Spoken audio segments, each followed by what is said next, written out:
2020년 9월 2일 3일 저녁 비대면 영상 예배 촬영을 시작하겠습니다.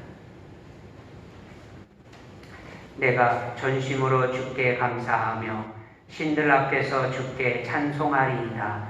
내가 주의 성전을 향하여 예배하며 주의 인자하심과 성실하심으로 말미암아 주의 이름에 감사하려오니 이는 주께서 주의 말씀을 주의 모든 이름보다 높게 하셨음이라. 아멘.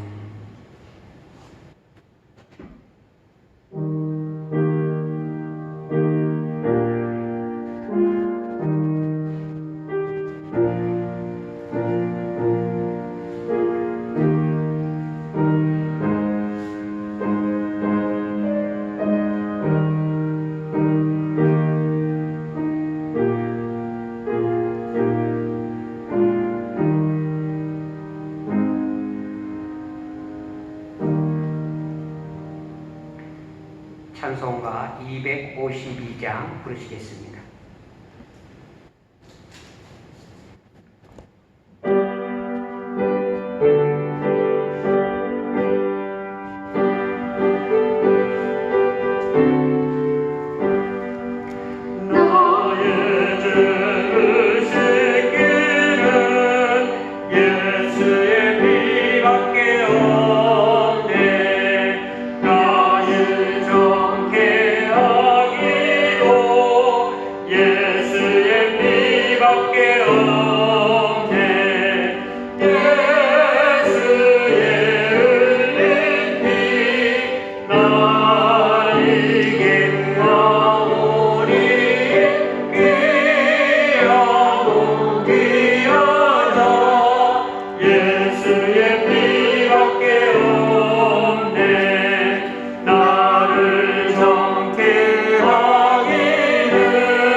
예배를 위해서 신미숙 권사님 기도 인도해 주시겠습니다.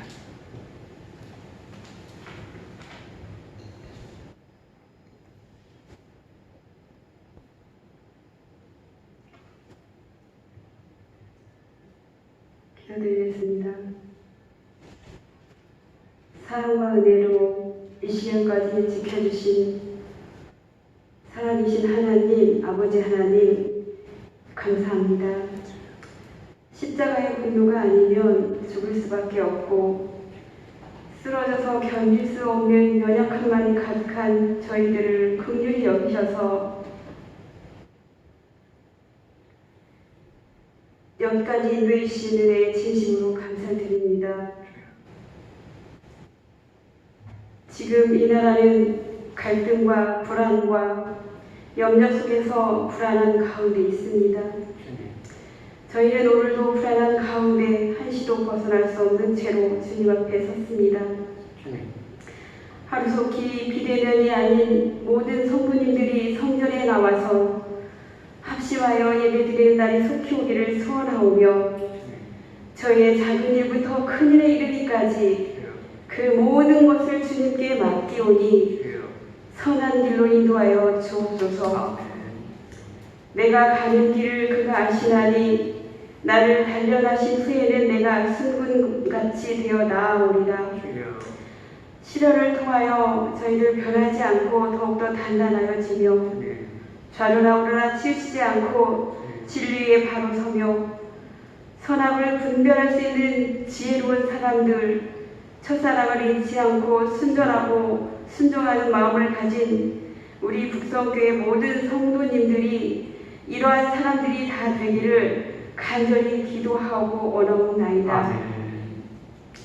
코로나19로 인하여 사회적 거리두기와 접근 금지로 인해 두려워하고 있으며 교회에서의 모든 예배가 중단되었고 비대면으로밖에 예배할 수 없는 일 현실이 되었는데 또한 아버지 하나님, 우리나라가 또한 홍수로 인하여 많은 이재민들이 어려움을 겪고 있으며 또한 태풍으로 인하여 고통받는 사람들이 많이 있습니다.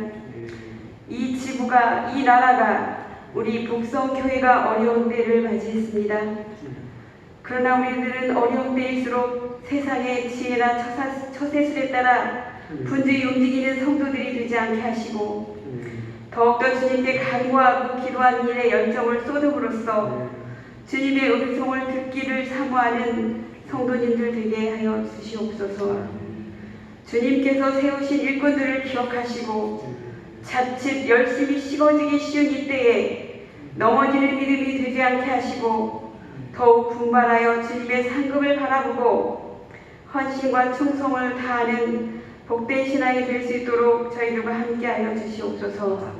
이 시간 간절히 기도하옵기는 코로나로 인해 치료받고 있는 성도님들 어려움 속에서도 잘 견디고 치료가 잘 되어서 건강한 모습으로 배울 수 있도록 인도하여 주시며 그들 또한 더욱더 말씀 보고 더욱더 기도하여 날마다 예수님을 만나는 시간 될 수 있도록 인도하여 주시옵소서. 하나님의 뜻이 있어서 이곳에 세워진 바른 진리의 말씀으로 나가는 우리 북성교회가 더욱 거룩하고 더욱 강하고 담대하게 세워나가서 이 지역사회에 그리스도의 향기를 날릴 수 있도록 본이 되는 삶을 살게 하여 주시옵소서. 이 시간도 말씀을 전하실 목사님을 주님의 권능의 오른팔로 붙잡아 주셔서 능력의 말씀으로 인도해 주시고 주의 진리로 가득 넘치는 시간이 되며 말씀을 듣는 우리들은 위로와 소망이 되는 귀한 시간이 되기를 간절히 소원하오며 예수 그리스도의 이름 받들어 기도드려옵나이다. 아멘.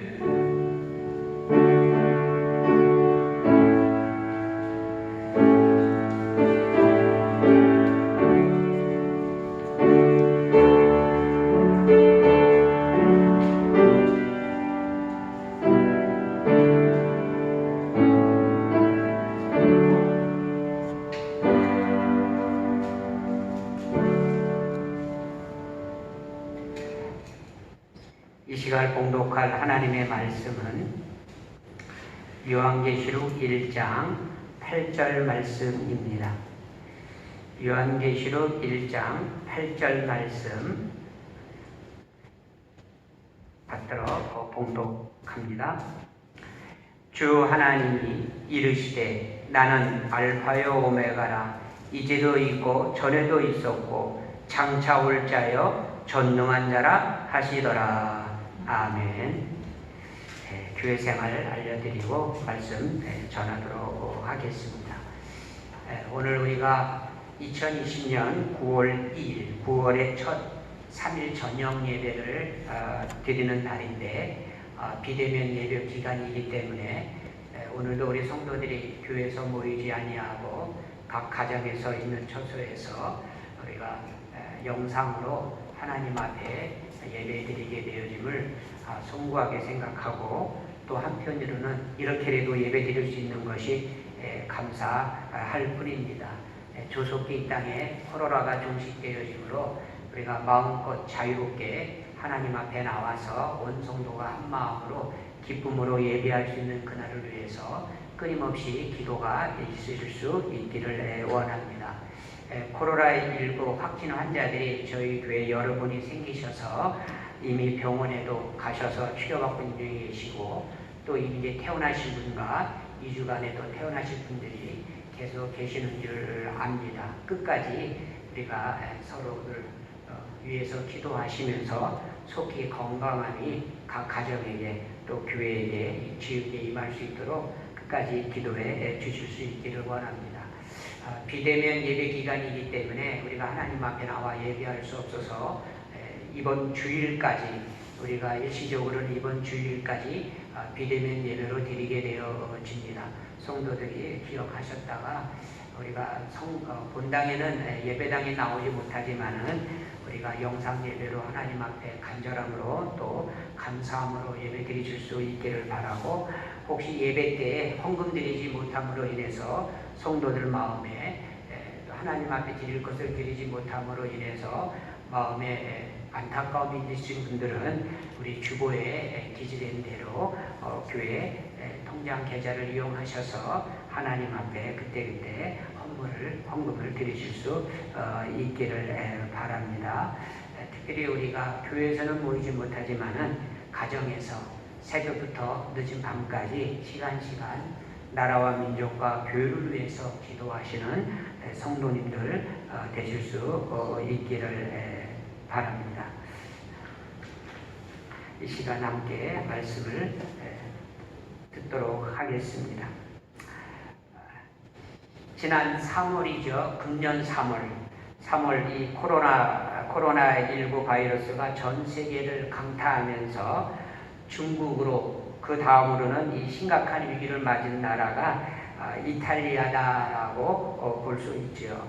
지금 이탈리아는 순위적으로는 10위권 떨어져 있지만 지금도 27만 명이 확진 환자가 있고요. 치사율이 이태리가 상당히 높습니다. 13%나 됩니다. 우리가 1.9%밖에 안 되는데 우리보다는 13%가 되어지니까 한 6배 정도, 7배 정도가 높은 치사율을 가지면서 이탈리아는 많은 그 심각한 위기에 빠져 있죠. 지난 3월에 이탈리아 움바르디아 한 병원에서 근무하는 38세 된 율리안 우르반이라고 하는 의사가 자기의 간증문을 인터넷상으로 이렇게 소개한 바가 있습니다. 인터넷상으로 소개했다기보다는 우리 한국 교회 지인을 통해서 현실을 알리면서 기도의 부탁의 글을 전한 바가 있습니다. 그 내용을 살펴보면 이런 내용입니다. 그때는 3월입니다. 벌써 한 6개월 전이라고 봐야 되겠죠. 지난 2주 전까지만 해도 나와 동료 의사들은 무신론자이었습니다. 우리는 과학이 하나님의 존재를 배제한다고 배웠습니다. 그리고 부모님들이 교회 나가는 것을 우리는 비웃었습니다. 9일 전에 75세 된 한 목사님이 병원에 입원하셨습니다. 그분은 자신의 호흡하기조차도 힘든 상태였는데 그런데도 병상을 돌아다니면서 죽어가는 환자들을 찾아다니면서 성경을 읽어주고 기도해 주었습니다.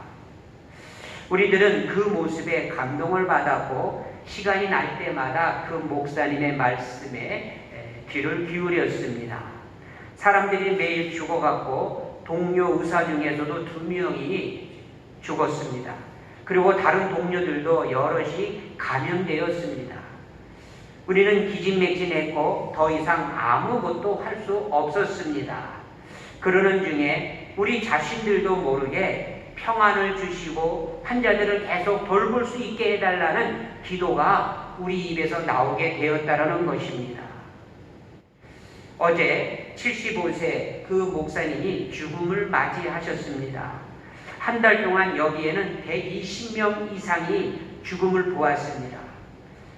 이번만큼 힘든 적은 없었습니다. 우리는 몹시 두려웠습니다. 그 목사님이 우리 앞에 죽어가는 것을 보면서 우리는 두려움에 사로잡혔습니다. 이제 곧 우리도 그분의 길을 따라가야 할 것 같습니다. 나는 내 스스로 무가치함을 깊이 깨달았습니다. 내가 마지막 한 호흡을 쉴 때까지 환자들을 돌보고 싶습니다. 나는 고통받는 사람들과 나의 동료들의 죽음에 둘러싸여 있지만 내가 하나님께로 돌아왔다는 사실에 행복합니다. 우리를 위해 기도해 주십시오. 이게 이탈리아에서 날라온 기도 부탁의 간증과 더군 그런 내용입니다. 어느 누구라도 특히 목사와 교회는 이러한 간증과 기도 부탁을 받았더라면 간절한 마음으로 기도할 수밖에 없을 것입니다. 우선 지금 이탈리아 상황이 우리가 생각하는 것보다 훨씬 심각하다는 것이죠. 코로나19 팬데믹 종식을 위해 우리는 기도하여야 하겠고 특히 율리안 우르반이라고 하는 이 젊은 의사를 위해서 간절히 기도하여야 할 것입니다. 이 시간에도 귀중한 한 생명을 놓고 자신의 생명을 걸고 헌신하는 봉사하는 의료진들을 위해서도 기도하여야 할 것입니다. 지구촌 모든 사람들이 이러한 마음으로 기도할 때라 믿습니다. 75세 나이로 돌아가신 이 코로나 확진 환자 목사님을 한번 해봅니다. 지금 자기 몸도 호흡조차 힘들 정도로 성치 않습니다. 그리고 점점 죽음이 가까이 오고 있는 것도 느끼고 있습니다. 그러면서도 죽어가는 사람들을 돌보아 주었습니다. 힘들어 지친 의료진들을 격려해 주었습니다. 도대체 어떻게 이럴 수 있었을까? 그리고 이 우르반이라고 하는 38세의 젊은 의사를 생각해 봅니다. 원래 무신론자였지만 하나님께 기도드리게 되었습니다. 그리고 이런 상황 속에서도 마지막까지 환자들을 돌보겠다는 다짐을 거듭하는 이 의사, 죽음의 공포 속에서도 하나님께 돌아왔다는 사실에 행복을 느끼는 이 의사, 도대체 어떻게 이런 일들이 있었을까? 길지 않은 간증과 기도 부탁을 읽으면서 은혜를 받았고 큰 도전을 받는 짧은 시간이었습니다. 우리 모두에게는 스스로 물어보아야 할 것입니다. 확진 환자가 되어서 75세 자신의 죽음이 임박해 오는 것을 숨쉬기조차도 버거운 것을 알면서도 이 환자들을 돌보았던 그 목사님, 젊은 나이 의사, 자신의 생명조차 그 환자를 돌보는 것에 희생해가는 그 젊은 의사의 그런 희생적인 모습, 이런 것을 보면서 우리는 신앙적인 질문을 한번 가져볼 듯합니다. 이들은 어떻게 이럴 수가 있었을까?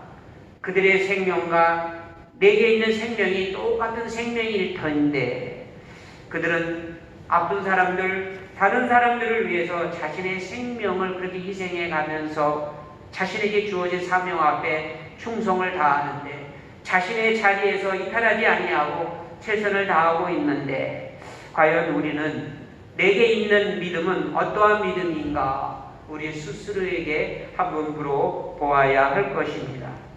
이런 신앙적 질문을 마음에 품고 오늘 본문의 말씀을 우리가 살펴보려고 합니다.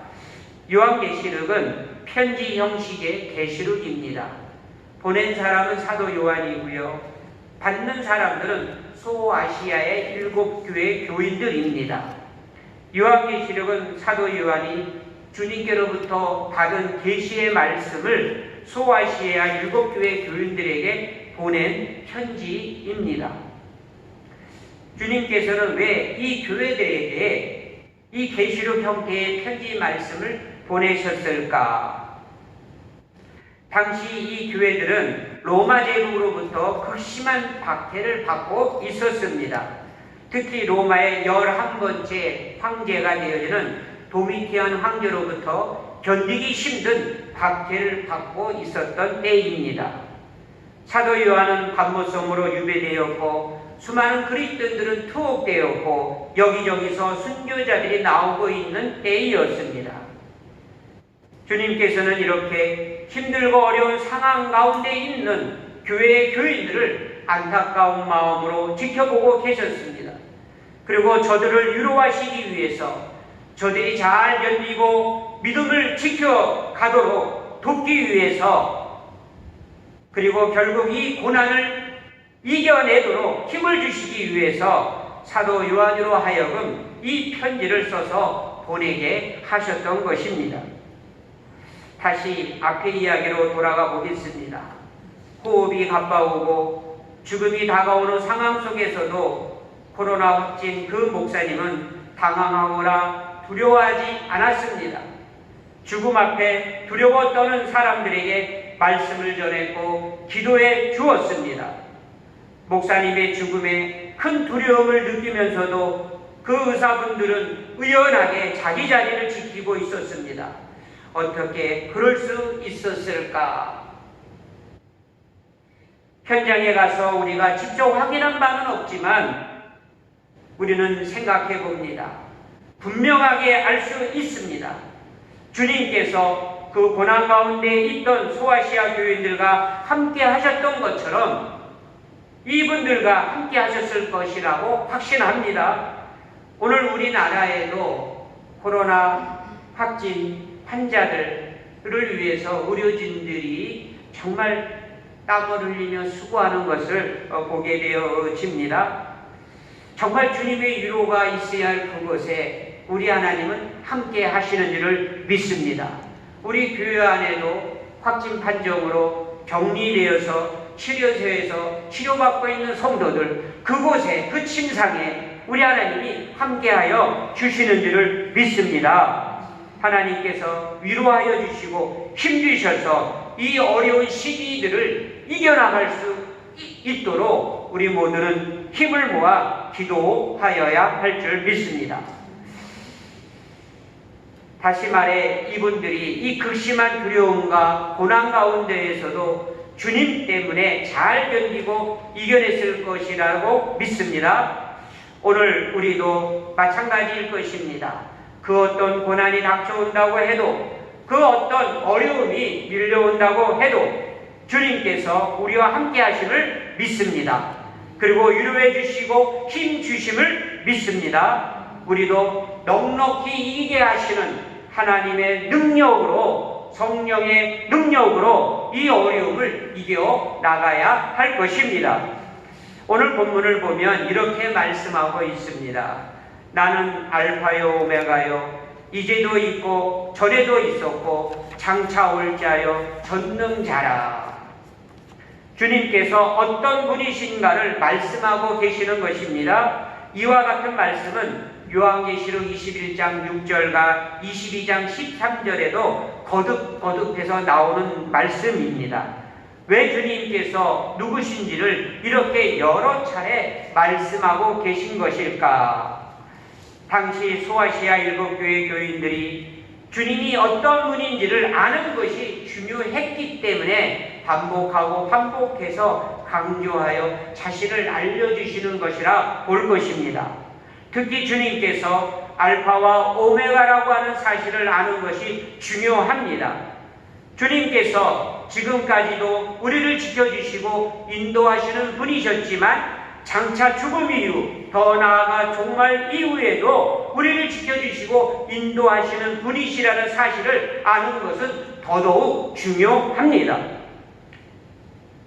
이제 주님께서 친히 가르쳐 주신 주님께서 알파요 오메가라 하신 이 말씀이 은희가 무엇인지 우리는 한편 살펴보면서 그 주님이 어떠한 분인가를 좀 더 구체적으로 보기를 원합니다. 오늘 본문에 보면 주님께서는 스스로 알파다라고 말씀하셨습니다. 이 알파라는 말이 무슨 뜻입니까? 영어 알파벳이 있죠? 그리스어에도 이 알파벳이 있습니다. 여기서 이 알파라고 하는 것은 이 그리스어의 알파벳의 첫 자를 의미합니다. 이 그리스어가 24자로 되어 있는데 알파, 베타, 캄마 이렇게 시작을 하죠. 그리고 뒤에 가서는 카이, 푸사이, 그 다음에 오메가 이렇게 해가지고 24자가 알파벳이 끝나게 되어집니다. 그러니까 이 알파라고 하는 말은 그리스어의 첫 글자를 의미하는 말씀이죠. 결국은 이게 무슨 말입니까? 주님께서 모든 것의 시작이 되어진다는 말씀이죠. 철학과 신학에서 오래전부터 신의 증명법, 신의 존재 증명법에 대해서 학문적으로 정리한 내용이 있어요.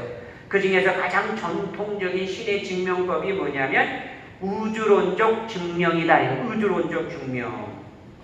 그 내용은 이렇습니다. 이 세상에 존재하는 모든 것에는 원인이 있다라는 겁니다. 그래서 그 원인을 거슬러 올라가다 보면 더 이상 거슬러 올라갈 수 없는 때가 오게 되어지는데 바로 그 시점에 나타나는 것이 제1원인이다 이렇게 말하는 것이에요. 근데 이 제1원인이 바로 하나님이다 라고 이렇게 종교를 하게 되어지는 것이죠. 그래서 우리가 신의 존재를 증명하는 데에는 우주론적 증명법 이렇게 해서 그렇게 사용하는 거죠. 실제로 성경을 펴서 창세기 1장 처음에 읽어보게 되어지면 이 세상 모든 만물은 하나님께서 창조하셔서 존재한다라고 말씀하고 있습니다. 하나님께서 제1원인이 되어지는 것을 선포하고 있는 것이 성경이죠.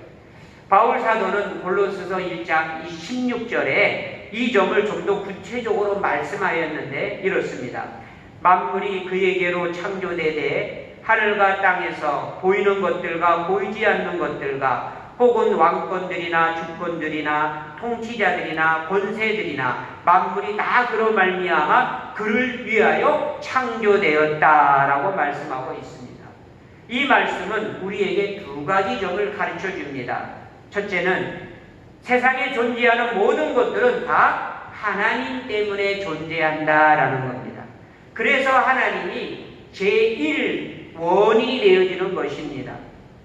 너무 커서 또 너무 작아서 우리 눈에 보이지 않는 그 어떤 것이라도 다 하나님 때문에 존재한다. 이 우주 만물, 먼지까지도 다 하나님으로 말미암아 존재한다라는 것이죠.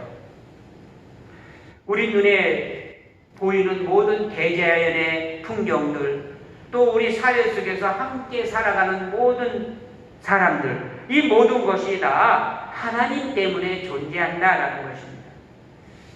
그래서 주님께서는 알파이시라는 겁니다. 우리 자신과 세상 모든 것이 존재하는 이유가 바로 주님 때문이다. 주님 때문이다. 그래서 이 점을 깨닫게 될 때에 우리는 감사부터 하지 아니할 수 없다. 내 존재의 이유가 주님이라는 것이, 알파가 되어주시는 주님이라는 것입니다. 그래서 우리는 생명 주심에 감사하고 내가 살아있음에 감사하고 더불어 살 수 있게 해주신 것에 대해서 감사하고 감사해야 된다라는 말씀이죠. 어떤 작가가 이런 고백을 했어요. 어느 날 차를 몰고 가다 신호 앞에 문득 서게 되었습니다. 신호 대기하는 시간 속에 갑자기 자기 마음속에 감사의 기도가 있게 되었더라는 것. 하나님, 나를 살아있게 해주시고 나에게 이 많은 사람들과 더불어서 이 자연을 누리고 많은 사람과 관계하면서 이렇게 생활할 수 있는 행복감을 주심을 감사합니다. 누구라도 할 수 있는 감사이지만 이 작가는 자기의 상상력과 감정을 더욱 돋워서 그런 감사를 드리면서 하나님 앞에 잠시 동안 신호대기 속에 있으면서 감사했다. 그 내용을 보니까 교통순경도 감사하다. 자기 눈앞에 있는 교통순경이 보이는 것도 감사하다. 그런 내용이었어요. 우리가 살아있음 그 자체가 축복이죠.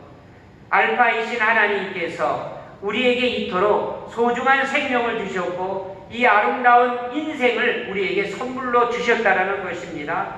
그래서 우리는 무엇보다 감사하는 삶을 살아야 된다는 것이죠. 또 하나는 우리가 깨닫게 되어지는 것은 뭐냐면 이 세상 존재하는 그 모든 것이 다 하나님을 위하여 존재한다는 거예요.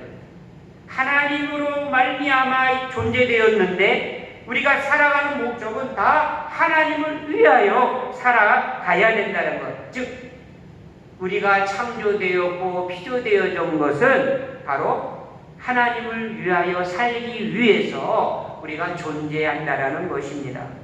세상에 쓸데없는 것은 하나도 없다라는 말을 하죠. 모두가 하나님께서 이 우주와 역사 속에 꼭 필요하였기 때문에 만드셨다라는 것입니다. 그러니까 이 세상에 존재하는 그 모든 것들은 존재의 목적이 있다라는 것입니다. 그 속에 바로 만물의 영장이라고 하는 우리 인생들이 포함되어 있는 것입니다.